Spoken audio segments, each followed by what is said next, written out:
Lo enterré. Lo puse bajo tierra con mis propias manos.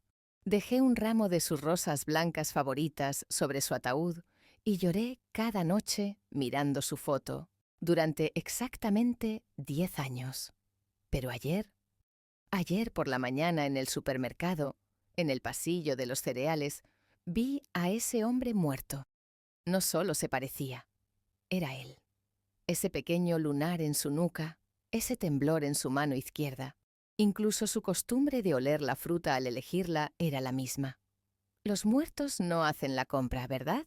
Pero mi marido estaba poniendo yogur de fresa en su cesta. Hola a todos, soy Clara. Tengo 52 años. Mi vida se dividió en dos después de ese terrible accidente de barco hace 10 años. Antes de Thomas y después de Thomas. Thomas era el amor de mi vida.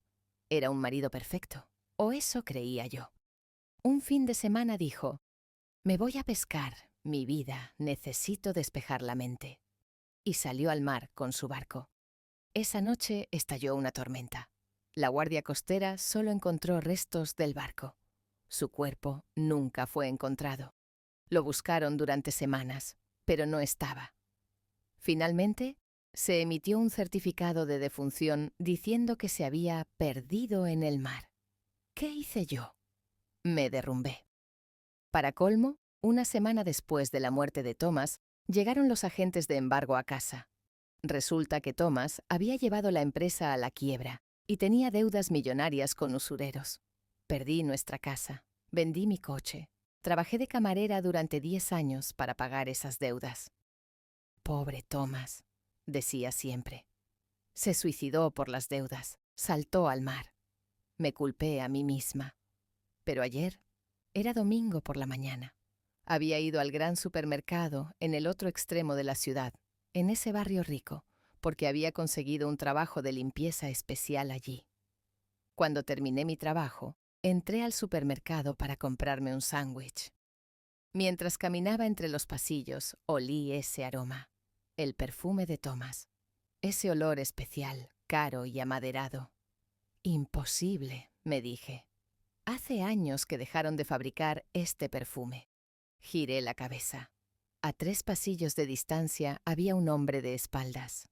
Pelo gris, alto, hombros anchos. Llevaba una camisa de lino cara.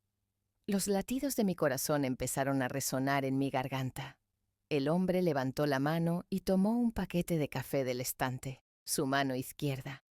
Su dedo meñique estaba ligeramente curvado, exactamente como el dedo que Thomas se rompió jugando al baloncesto cuando era joven. Me quedé congelada donde estaba. Mis piernas no me sostenían. «¿Thomas?», susurré, pero no me salió la voz. Una mujer rubia, vestida muy elegante, se acercó al hombre. La mujer abrazó al hombre y dijo, «Mi vida, ¿compramos vino también?». El hombre se volvió hacia la mujer y sonrió. Esa sonrisa que he visto en mis sueños y por la que he llorado durante 10 años. Era Thomas, envejecido, con el pelo blanco, pero definitivamente era él. No pude soportarlo más. La cesta de la compra que tenía en la mano cayó al suelo. ¡Pum! El sonido resonó en el supermercado. El hombre se sobresaltó y se giró hacia el sonido, es decir, hacia mí. Nuestras miradas se cruzaron. En mis ojos había shock y lágrimas. En sus ojos, primero apareció sorpresa, luego puro miedo. Me reconoció. Me miró como si viera un fantasma. La mujer a su lado preguntó, «¿Qué te pasa, Thomas? ¿Estás bien?». La mujer le había dicho Thomas. Ni siquiera se había cambiado el nombre. Thomas agarró a la mujer del brazo. «Vámonos», dijo con pánico. «Tenemos que salir de aquí inmediatamente». Dejó el carrito de la compra allí y comenzó a correr hacia la salida del supermercado. Y yo me desplomé donde estaba. Mi marido no había muerto. Mi marido me había dejado sola con deudas, dolor y miseria, y se había construido una vida rica y nueva. Y yo, sentada en el suelo frío de ese supermercado, juré una sola cosa: cavaré esa tumba. Pero esta vez él entrará en ella de verdad. Cuando el guardia de seguridad del supermercado me agarró del brazo y preguntó, «Señora, ¿está bien?», lo empujé con fuerza. Grité, «¡Suélteme!», y corrí al estacionamiento. Sentía que el corazón se me iba a salir del pecho. El sol me daba en los ojos, pero los vi. Se subían a un jeep plateado, último modelo. Mientras Thomas se sentaba en el asiento del conductor, me miró por el espejo retrovisor. Esa mirada de «me atraparon». El hombre al que le llevé flores a su tumba durante 10 años pisó el acelerador y me dejó entre el humo del escape. Corrí tras el coche. «¡Para! ¡Thomas, para!», grité, pero fue en vano. El coche salió a la carretera principal y se alejó rápidamente. Caí de rodillas sin aliento, pero mi cerebro funcionaba más rápido que mi corazón. Cerré los ojos. Congelé esa imagen en mi mente. La matrícula. Había visto la matrícula. Saqué inmediatamente un recibo y un bolígrafo de mi bolso. Con manos temblorosas, escribí esas letras y números antes de olvidarlos. 34 BKR 19. Esta matrícula era mi billete de venganza. No fui a casa. No podía ir a mi casa de una sola habitación, húmeda y miserable, a la que tuve que mudarme por las deudas. Fui directamente a ver a un viejo amigo, el policía jubilado Miguel. Miguel era el oficial que llevó el caso de Thomas y siempre me había apoyado. Cuando abrió la puerta y me vio en ese estado deplorable, se sorprendió. «Clara, ¿qué pasó? ¿Alguien te hizo daño?». «Vi un fantasma, Miguel», dije. «Thomas está vivo». Miguel primero me miró con lástima. «Clara, ¿otra vez no tomaste tus medicinas? Thomas murió, querida, en el mar». «Investiga la matrícula», grité golpeando la mesa. «No me trates como a una loca, Miguel. Investiga esta matrícula. Si el coche pertenece a un extraño, prometo no volver a sacar este tema». Miguel, no pudiendo resistir mi insistencia, encendió su ordenador. Entró en el sistema. El sonido de las teclas resonaba en la habitación. «Veamos», dijo murmurando. 34 BKR 19. El vehículo está registrado a nombre de Arthur Vance». «¿Arthur Vance?», dije. «Thomas se cambió el nombre». Miguel se acercó a la pantalla. Frunció el ceño. «Este Arthur Vance parece un hombre de negocios muy rico, Clara. Tiene una empresa de importación y exportación. Y su dirección, en la colina más lujosa de la ciudad, en la urbanización La Moraleja». ¿La Moraleja? Allí solo podían entrar millonarios. Miguel se volvió hacia mí. Su rostro estaba completamente blanco. «Clara, hay una foto de este hombre en el sistema». Miré la pantalla. Tenía el pelo blanco, llevaba gafas, pero esa mandíbula, esos ojos. «Thomas». Miguel se derrumbó en la silla. «Dios mío, ya está clara la razón por la que no se encontró el cuerpo en el océano. Porque nunca entró en el océano». Fuimos a esa dirección en el coche de Miguel. Había anochecido. Miguel burló a la seguridad en la puerta de esa lujosa urbanización mostrando su placa de policía. Llegamos a la dirección indicada. No era una casa. Era una mansión digna de un palacio. Un jardín enorme, piscina, árboles iluminados. Mientras yo limpiaba inodoros durante 10 años para pagar mi alquiler, él había vivido aquí como un rey. Aparcamos el coche un poco lejos. Empezamos a observar la casa desde entre los arbustos. Las cortinas del salón estaban abiertas. El interior parecía un escaparate. Thomas, es decir, con su nuevo nombre, Arthur, estaba sentado frente a la chimenea. Tenía un vaso de whisky en la mano. Esa mujer rubia a su lado le contaba algo riendo. Y luego, 2 niños entraron corriendo al salón. Una niña y un niño, de unos 8 o 9 años. Thomas los tomó en sus brazos, los lanzó al aire, los besó. Nosotros no habíamos tenido hijos. «Es muy pronto, Clara, cuando nuestra situación económica mejore», decía siempre. Resulta que no era que no quisiera hijos. No quería hijos conmigo. Mientras miraba ese cuadro familiar feliz, Miguel me agarró del brazo. «Vámonos, Clara. Avisemos a la policía por fraude». «No», dije. Mis lágrimas se habían secado. Su lugar lo había ocupado un odio gélido. Si la policía lo atrapa, solo pasará unos años en la cárcel por fraude, luego saldrá con su dinero. Esto no es suficiente, Miguel. «¿Qué vas a hacer?», preguntó. Miré mi rostro reflejado en el cristal de la casa. «Él robó mi vida», dije. «Yo robaré la suya. Entraré en esa casa, Miguel, pero no como Clara». ¿Por dónde se conoce mejor a una persona? ¿Por su cara? ¿Por su voz? ¿O por la expresión de sus ojos? Thomas me reconoció cuando me vio en el supermercado porque yo todavía era Clara. Pero si iba a entrar en esa casa, Clara tenía que morir. A pesar de todas las objeciones de Miguel, esa noche me teñí el pelo de negro. En lugar de cubrir las líneas de 10 años en mi rostro, me hice un maquillaje que las hacía aún más evidentes, haciéndome ver vieja y apagada.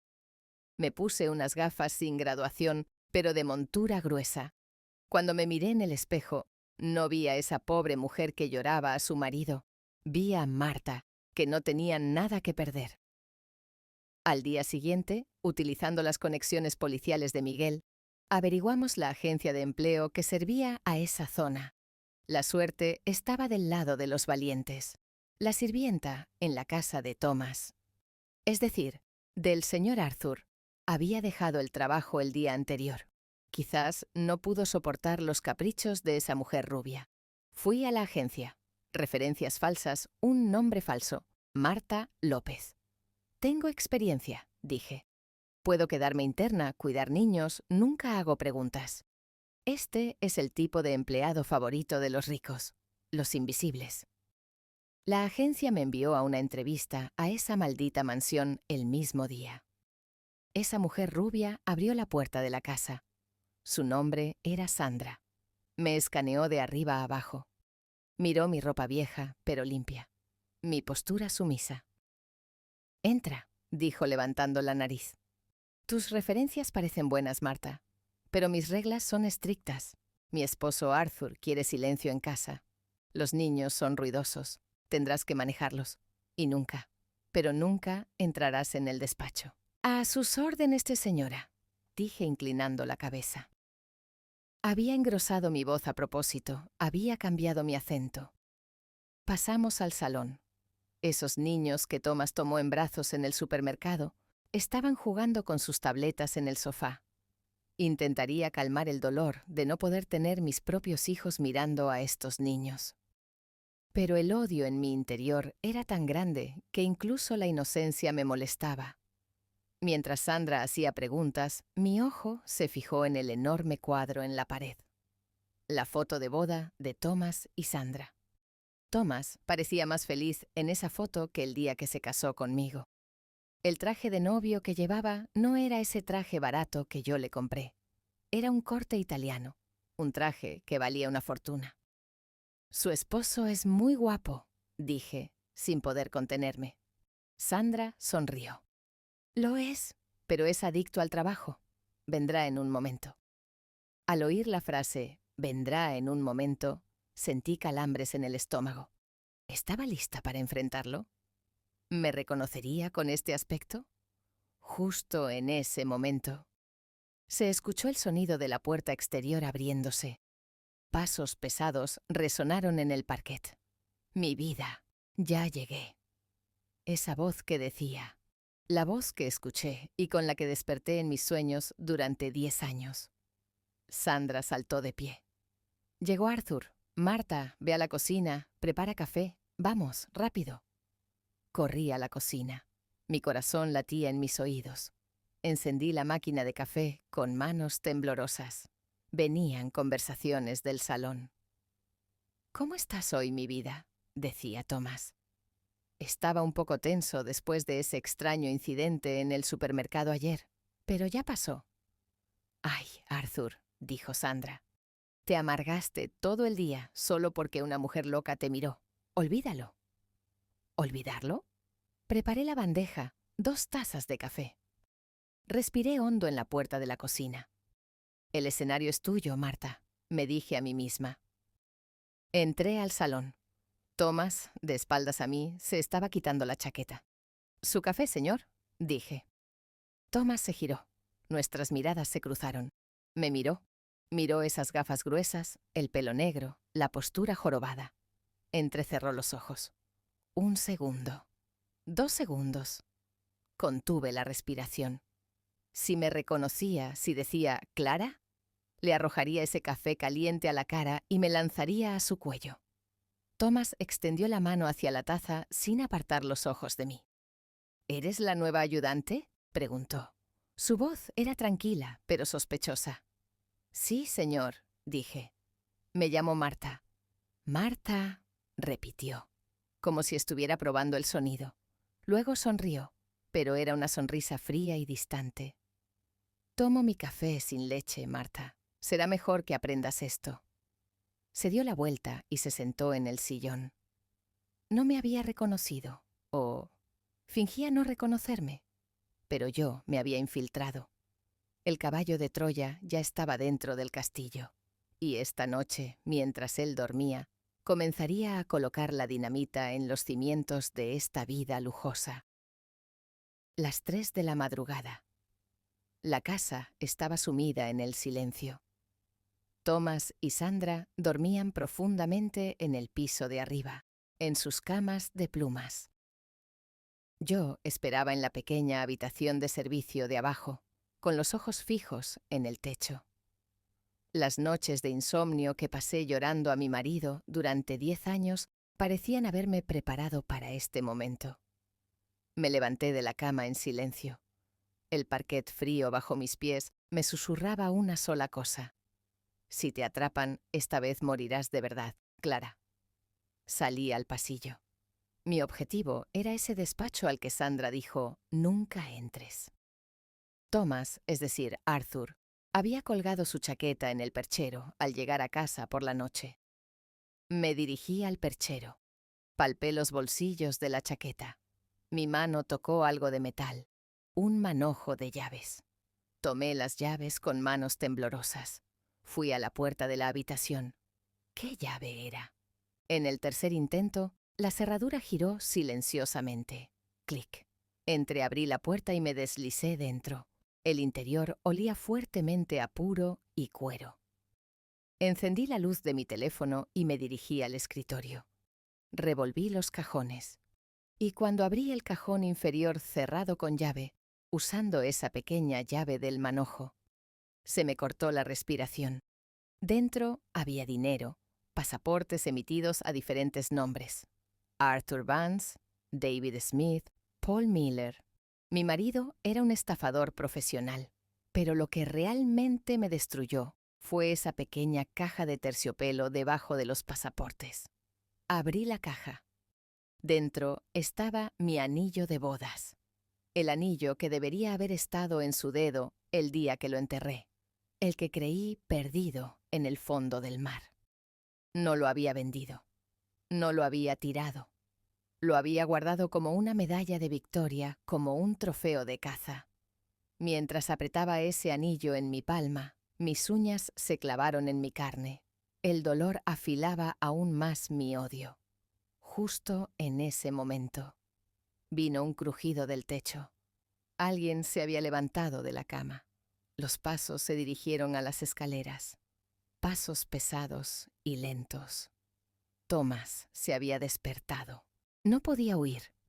Si salía al pasillo, nos encontraríamos. Busqué un lugar para esconderme dentro de la habitación. ¿Detrás de las cortinas? Demasiado arriesgado. ¿Debajo del escritorio? Los pasos se acercaron a la puerta. La manija de la puerta bajó. Me lancé debajo del escritorio y me sumergí en la oscuridad. La puerta se abrió. No encendió la luz. Thomas entró en la habitación que conocía de memoria y se sentó en la silla justo encima de mí. Contuve la respiración. Mi corazón latía tan fuerte que temía que lo oyera. Thomas marcó un número. «¿Hola?», dijo susurrando. Soy yo. Sí, no podía dormir. Esa mujer que vi ayer en el supermercado. Clara. No me la saco de la cabeza. La otra parte dijo algo. Thomas se rió. No, no puede ir a la policía. La dejé sin un centavo, en la miseria. Nadie le creerá, pero aún así, quiero que la encuentres. Si me está siguiendo, si sabe algo. Hubo un breve silencio. Sí, dijo Thomas con voz helada. Si es necesario, nos encargamos de ella también, igual que nos encargamos de mi socio hace 10 años. Mi sangre se heló. No era solo un estafador.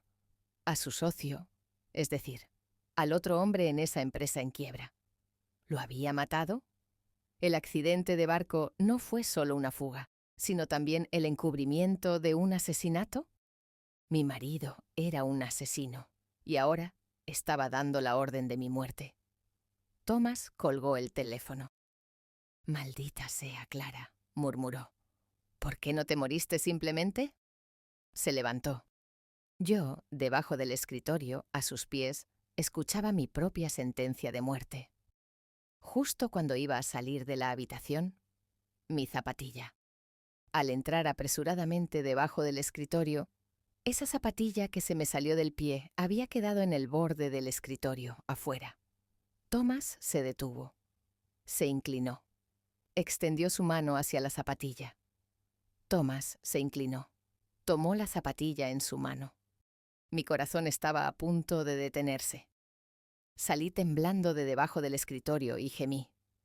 «Por favor, no me pegue, señor», haciendo temblar mi voz como una anciana. Oí ruidos. Pensé que era un ladrón. Me escondí del miedo. Thomas me miró con asco. En la oscuridad no pudo reconocer a su esposa detrás de esas gafas gruesas y el pelo despeinado. Me tiró la zapatilla. «¡Mujer estúpida!», gritó. «Vete a tu habitación inmediatamente. Mañana a primera hora estás despedida». Salí corriendo de la habitación, pero no por miedo, sino por prisa, porque tenía ese anillo de bodas en mi bolsillo. Bajé a la habitación de servicio. Cerré la puerta con llave. Lo sabía. Thomas revisaría el cajón. Era un hombre paranoico. Definitivamente comprobaría si alguien que se escondía debajo del escritorio había revuelto los cajones. Y tenía razón. Antes de que pudiera siquiera hacer mi maleta, se oyó un rugido salvaje desde arriba. ¡Maldición! Lo había entendido. Había notado la ausencia del anillo. Escuché los pasos bajando las escaleras con estruendo. Esta vez no me escondería. Me quité la peluca. La tiré al suelo. Me quité esas gafas de montura gruesa. Me limpié fuertemente ese maquillaje que me envejecía con la manga de mi camisa. Me miré en el espejo. Frente a mí no estaba la sirvienta Marta. Estaba la vengadora Clara. La puerta fue pateada con un gran estruendo. ¡Pum! La cerradura se rompió. Thomas irrumpió dentro. Tenía en la mano esa pistola plateada que sacó del cajón. «Dame ese anillo, Marta», gritó apuntándome con el cañón. «Dámelo o te vuelo los sesos». Me di la vuelta lentamente. Tenía el anillo de bodas en la mano. Lo levanté en el aire. «¿Qué anillo, Thomas?», dije con mi propia voz. Con esa voz de hace 10 años que le decía «te amo». Thomas se quedó congelado. Entrecerró los ojos. La mano que sostenía el arma comenzó a temblar. «¿Tú?», susurró. «¿Clara?». «Sí, cariño», dije con una sonrisa burlona. «Tu esposa, la que creías muerta, la que dejaste en un pantano de deudas, a la que le robaste la vida». El rostro de Thomas se puso completamente blanco. Parecía haber visto un fantasma. «¿Cómo?», solo pudo decir. «¿Cómo me encontraste?». «A diferencia de ti», dije dando un paso hacia él. «Yo fui fiel, Thomas. Guardé luto por ti durante 10 años, pero tú vivías una vida robada en este palacio falso». El asombro de Thomas se convirtió en ira.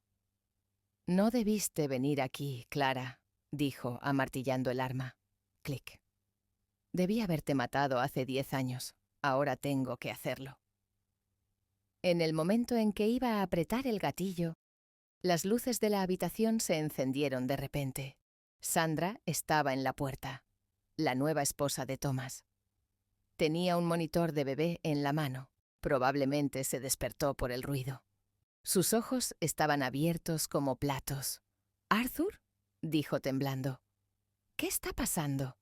¿Qué es esa arma en tu mano? ¿Y esta mujer? ¿Por qué te llama Thomas?». Thomas entró en pánico. Se volvió hacia Sandra. «Sandra, vete de aquí. Esta mujer está loca. Es una ladrona». Esta era mi oportunidad. «¿Ladrona?», grité. «Soy su esposa, Sandra, su esposa legal. Su nombre no es Arthur, es Thomas. Es un estafador y un asesino». Sandra estaba en shock. Thomas volvió a apuntarme con el arma. «Cállate». Pero no me callé. Saqué mi teléfono del bolsillo. Había abierto esa grabación que hice hace un momento, mientras estaba debajo del escritorio. Presioné el botón de reproducción. La voz de Thomas resonó en la habitación. Nos encargamos de ella también, igual que nos encargamos de mi socio hace 10 años.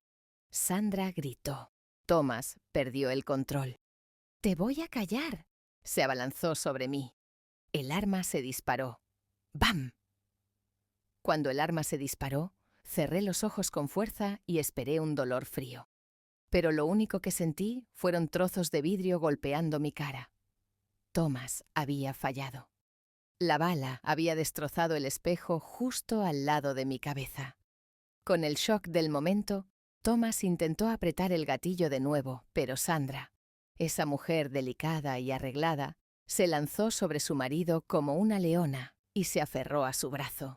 Gritando «Mis hijos duermen arriba, maldito cerdo», hizo que se le cayera el arma de la mano. Tan pronto como el arma cayó al suelo, la puerta exterior se rompió con un gran estruendo. «¡Policía! ¡No se muevan!». Miguel. Mi viejo amigo Miguel no me había dejado sola. Esperaba frente a la casa y al oír el disparo irrumpió con su equipo. Cuando tiraron a Thomas al suelo y lo esposaron, ese hombre de negocios arrogante y rico se fue, y en su lugar quedó un criminal miserable. Mientras yacía en el suelo me miró y gritó: «¡Por tu culpa! ¡Lo arruinaste todo!». Me incliné hacia su cara. «Yo no, Thomas», dije.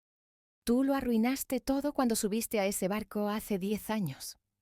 Mientras subían a Thomas al coche patrulla, Sandra lloraba al comienzo de las escaleras. Los niños se habían despertado y abrazaban a su madre. Fui a su lado. Esperaba que me mirara como a una enemiga. Después de todo, le había quitado a su marido, pero ella me miró con ojos llorosos. «¿Es real?», preguntó. «¿Es realmente un asesino?». «Sí», dije. «Y créeme, tienes suerte. A ti solo te engañó. A mí me enterró viva». Sandra me tomó la mano. «Lo siento», dijo. Yo no lo sabía. «Lo sé», dije. «Las dos somos víctimas de la misma mentira». El caso de Thomas, es decir, Arthur, fue un acontecimiento a nivel nacional. La grabación de voz que hice esa noche y las pruebas de ADN confirmaron que era el Thomas que creíamos muerto.